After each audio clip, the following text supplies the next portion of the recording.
Hello, sir. How are you doing? I'm Grand Aradhya. How are you? I'm also fine. I hope your family is doing in these doing good in these tough times.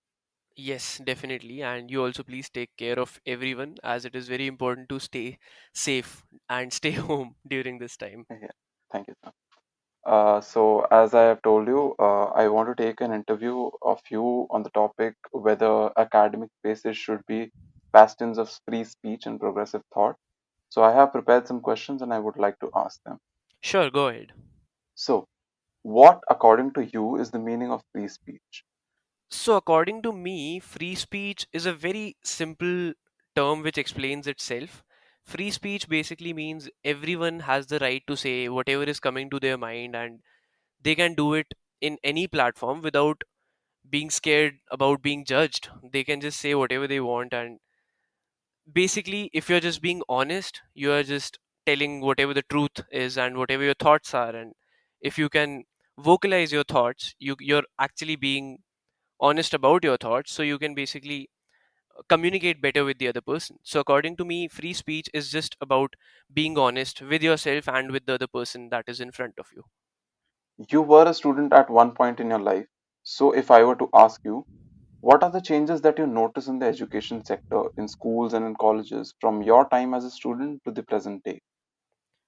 Okay, wow. So it hasn't been a long time since I've completed my education, but I did see a lot of changes happening even at that time. So when I was leaving my school and my college, I could see this thing called EduComp that was being introduced in schools. So basically, what that does is it gives you illustrations and videographic videos and everything so that you can understand topics in depth. And I think which is very, very important right now, because what used to happen before was we would just turn pages and we would look at one image, and now that image is on the board and that image can be zoomed in and it can be rotated. So basically everything is much simpler now because you can study it in depth. So I feel it is the most important thing for someone to understand a concept if they can learn about it as deep as they can.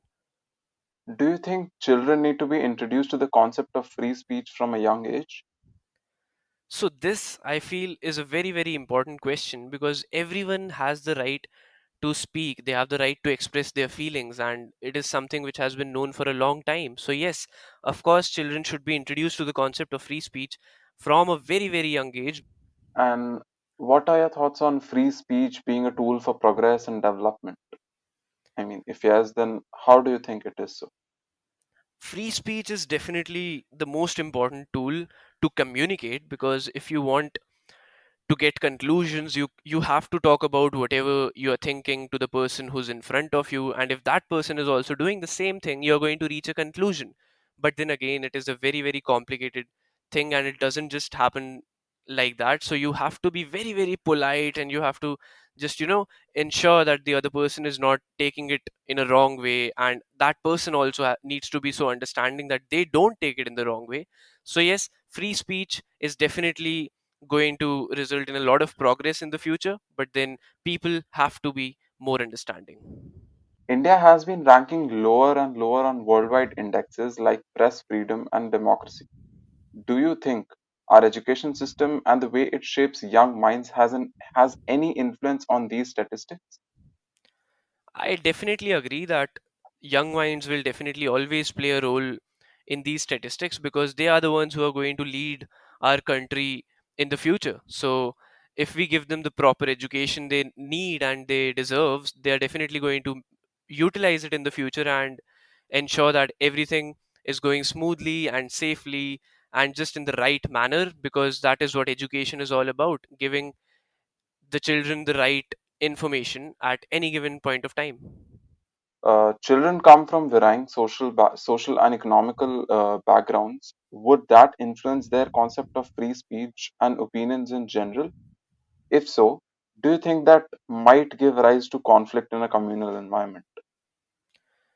So to answer that, unfortunately, it does make a lot of difference where the child is coming from, because if he's coming from a low economic background and he's joining the school with people who come from the higher brackets, and then the same people will be talking about something and the other child is just going to feel that he shouldn't speak because he doesn't have the right to. Of course, he has all the right to say whatever he wants, but then because of his status, he's just going to try to, just keep quiet, and which I feel is definitely not correct. And the teachers and the mentors and even the children around him should definitely encourage him to speak and just do the right thing and not be afraid of whatever he's saying, and they should definitely make that person comfortable and in any way possible. And I'm sorry, but what was the second part of the question, if you can repeat it?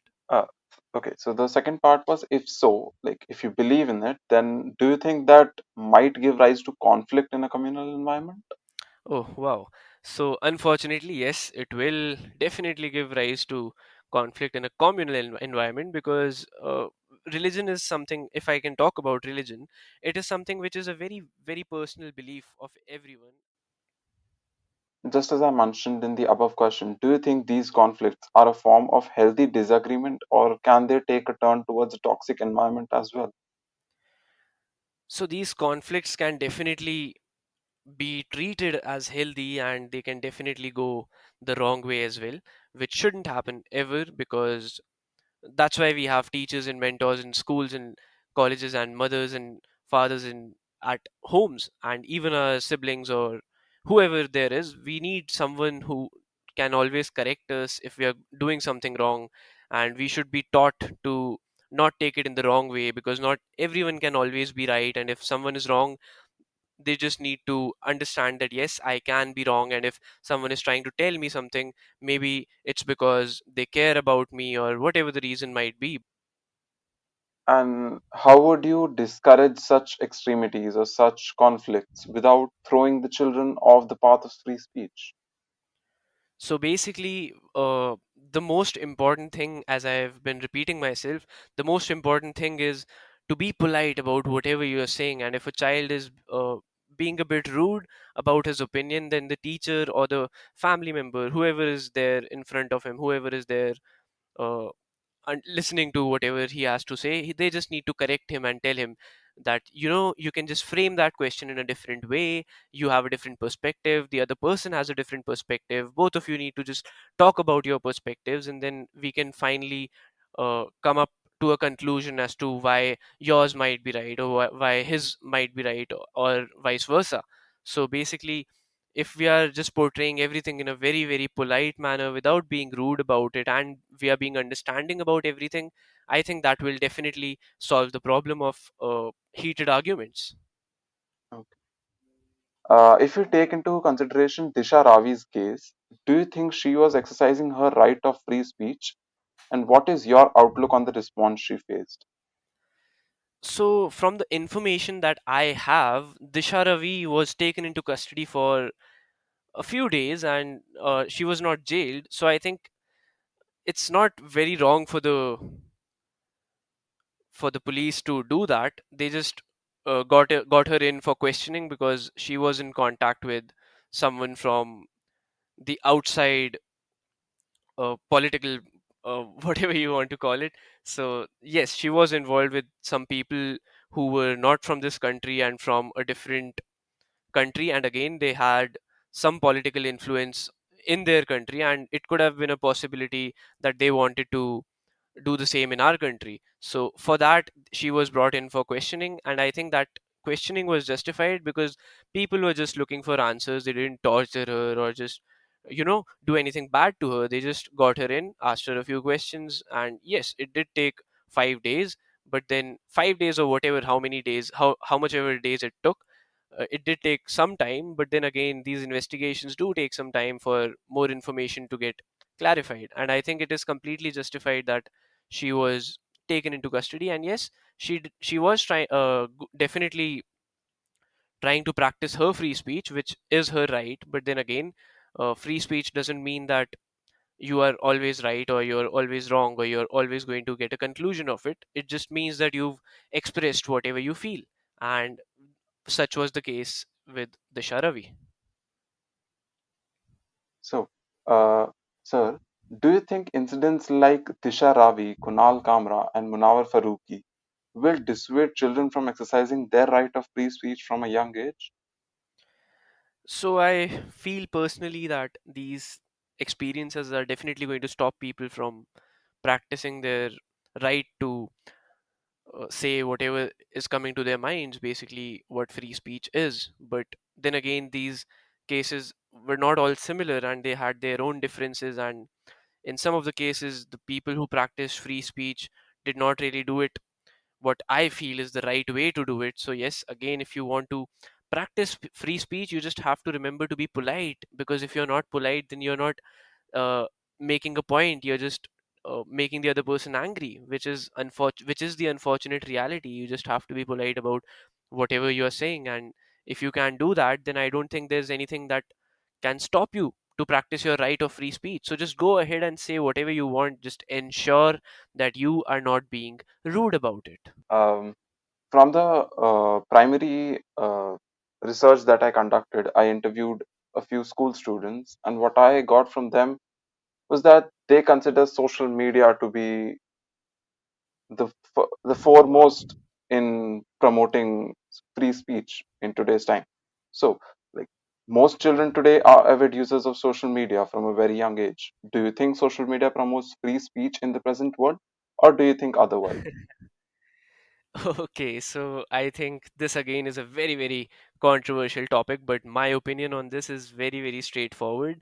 So, as I told you, that there are teachers and family members whenever you're at your home or going to a school or wherever, they just tell you whatever you're doing wrong and whatever you're doing right or anything of that sort. But the problem with social media is that there is no one to tell you that you are doing something wrong. So unfortunately, what happens is people just state their point and they believe it to be the reality, and then they just don't care whatever the other person is saying, because of the unfortunate superiority complex which gets developed uh, due to the experiences and all of this. So basically, social media is something which can be utilized in the best way possible, but unfortunately, what it is doing it what it is doing is it is dividing more and more people, which shouldn't be the case ever. And if people get more divided, we are not going to see a good future. So basically, we just need to unite, and if we unite, we are going to definitely have the best experiences of our lives, and the future is going to be beautiful. So social media should be used to unite and not to divide. But unfortunately, the reality right now is that social media is just being handled without a mentor or a teacher. So, because of the lack of a teacher or someone who can guide you, social media is just going haywire and people are just believing whatever they want to without even trying to understand the other person's perspective. So, I personally feel that social media can be utilized in a very, very good way, but unfortunately, it needs a mentor, which we lack. Thank you, sir. Thank you for your time. Thank you so much, Aradhya. All the best.